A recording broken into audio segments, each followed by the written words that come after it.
वो तो वो लोग तो बकवास में बात कर सकते हैं, मालूम है, बकवास में बात कर सकते हैं। हमारा 4 मिनिस्टर चुनाव में टिकट नहीं मिला। 4 मिनिस्टर मैं हूँ और डोली रियांग है और राजेश त्रिपुरा है और सोहेल देववर्मा है। 4 मिनिस्टर टिकट नहीं दिया। 3 MDC है, वो भी टिकट नहीं मिला। तो हमारा 7 आदमी टिकट नहीं मिला। वो 7 आदमी का आदमी तो या हमारा जो आदमी है वो कहाँ बूथ देगा? टिपरमाथा का बूथ देगा?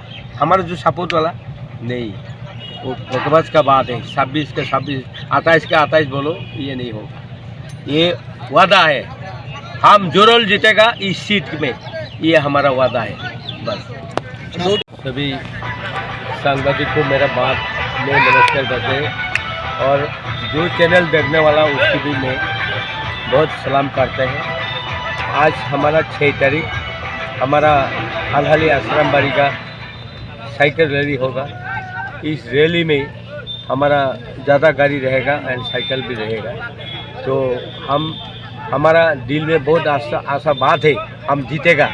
ये हमको कोई हरा नहीं सकेगा, क्योंकि पहले मैं इधर की भी ये था, MDC था और अभी भी हम मिनिस्टर है ADC का।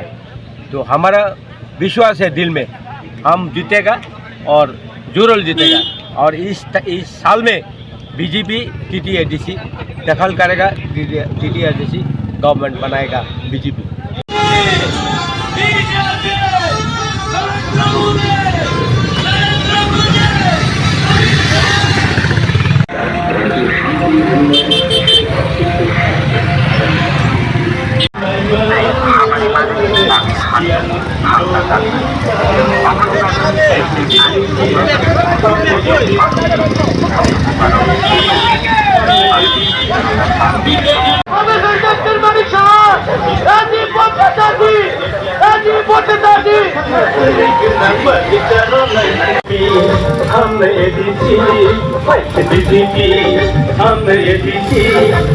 हम